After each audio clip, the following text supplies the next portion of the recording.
John, we got a telegram from some lady friend of yours, a Bonnie something or other.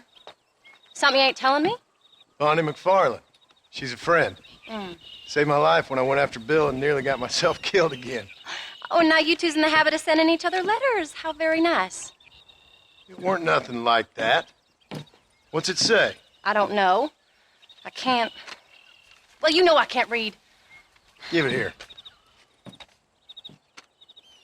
You read that thing out loud? I ain't hiding nothing. Dear Mr. Marston, stop. Need corn sacks. Stop. Emergency. Stop. Weevils and moths ate entire county supply. Stop. Can you help? Not exactly the most romantic request, now is it? I guess not. She saved your life, you say? Yes, ma'am. Well, then you're gonna have to help her and her family out. We've got a plentiful supply of corn sacks over near the silo. About the one thing Uncle didn't manage to have stolen while we was gone. Okay. Hurry back, John. And John, what's she like? You know. A little bit like you, I guess. She's a woman in a man's world.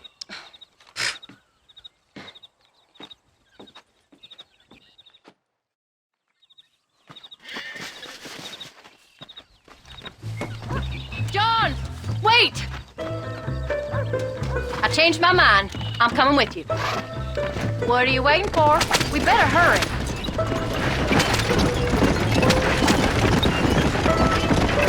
I don't think I can let you go off again without me. Fair enough. I'm glad of the company. You only had to ask. Ask? I was waiting for you to ask me. I thought you'd want to keep an eye on the boy. Oh, while you were off cavorting with cowgirls in the next county? I don't think so, John Marston. You only just got home. That Jack has seen enough of me for a lifetime. So, is she married? This Bonnie McFarlands? No. What does she look like? I don't know. Pretty normal, I suppose. Normal? What? Normal like me? No. Normal as in 2 eyes, mouth, nose, that kind of normal. Besides, ain't no woman fine as you. A little flattery. Now we're finally getting somewhere. If you find yourself in a hole, the first thing to do is stop digging. Another pearl of wisdom from John Marston. I sure do miss those. I never took you for the jealous type, Abigail. I ain't jealous so much as curious. You heard what she wrote. It's just some corn. She saved my life, and she was decent enough to me, so I owe her this much at least.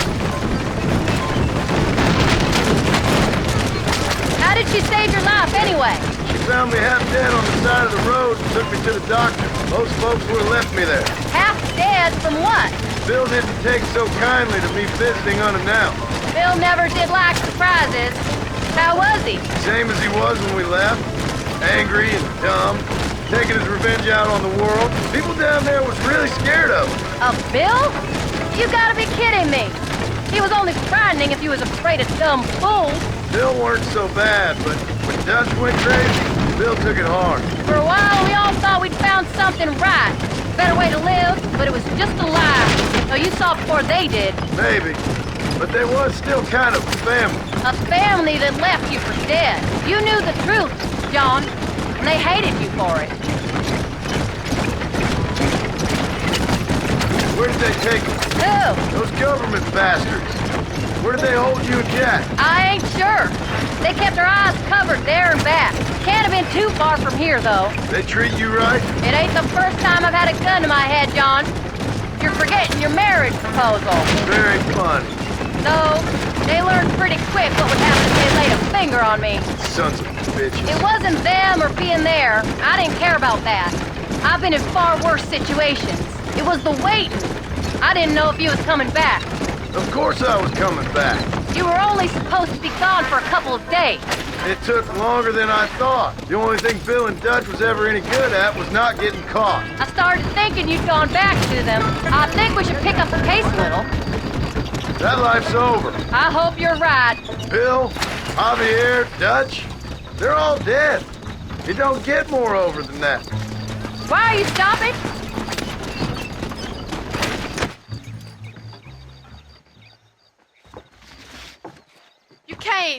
Thank you so much. We lost the entire harvest. Miss McFarland, I'd like you to meet my wife, Abigail. Oh, ain't you quite the gentleman all of a sudden? It's a pleasure to meet you, Mrs. Marston.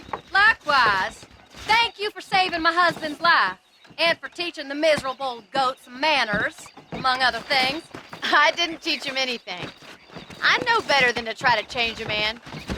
You should meet my father. Oh, people can change, Miss McFarland. John and I have to believe that more than anybody. This is a decent first harvest for you, John. You should be proud. That's good land you got there. How are you feeling, Mrs. Marston? From what your husband told me, it must have been awful for you. I've been through worse, and I knew he'd be back before too long. He can't cook a meal to save his life. Abigail, in my darkest hours, when I was most homesick, just the thought of one of your rat meat stews kept me pushing forward. Well, about as amusing as a weeping saddle sore, ain't he, Miss McFarland? If you're gonna start yammering about women's work, John, I'd say you might be in the wrong company. I'd say so, too. I never felt so outnumbered.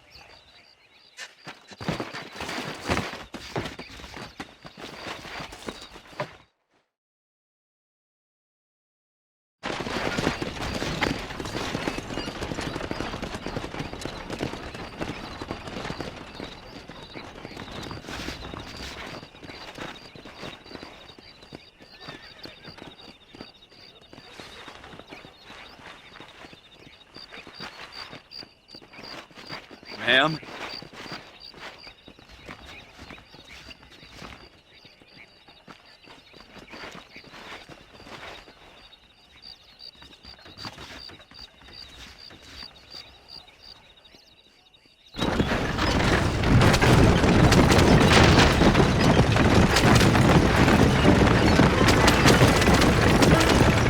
So that was the famous Bonnie. That was her, all right. She's pretty. She's normal. Like I said, Well, you always wanted to be a rancher. I'd have thought she'd be just your thing. The perfect rancher's wife, if I ever saw one. I already got a rancher's wife. I'm only teasing. I like her, and I'm glad she saved your life. Most of the time, anyway. The McFarlands are good people. She did blush redder than a shepherd's sunset when she saw you, though. I have that effect on women. You clearly had one too many blows to the head. You ain't wrong about that, Mrs. Marston. That's quite a ranch they got there. That'll be us someday. As soon as we get back on our feet. I don't know, John. How many times can we start again? An outlaw and a working girl. We ain't exactly farmers. We are now. Forget that life. It's over. Do you really believe that? We have to. It's the only way we'll ever have a future. The life we led, that doesn't go away. It's never over. You think those government men are just gonna leave us alone now? The old gang's dead. I did what they asked. And that's it? A life surprise for Gil? We're back together, ain't we? Till they decide you owe them something else. Sometimes I think I was the stupid one for believing I could get out. Maybe Dutch, Bill, and Javier were just being honest with themselves. You ain't perfect, John, and I sure ain't. But you're better than they are. Than they were. Maybe we can't change, but we gotta try, for Jack's sake. Even if we have to start again 100 times. It's better than going back to what we were. How's Jack doing? Angry, upset. He's been through a lot. I hope he's gonna be all right. It's gonna take time. For a while, his world was safe. Normal, even. Then it got turned upside down again. He ain't saying much about it. I've tried to talk to him, but how do you explain any of this? What do you say when he asks about Uncle Bill and Uncle Dutch? They were family when he was a little boy. He hides away in those books of his. Wouldn't you? It ain't like the real world's done him many favors. He's just been kidnapped.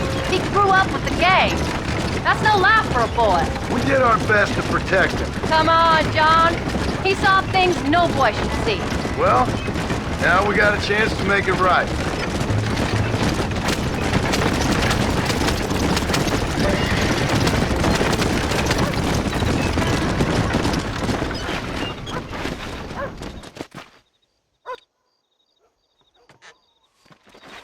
We did good today, John.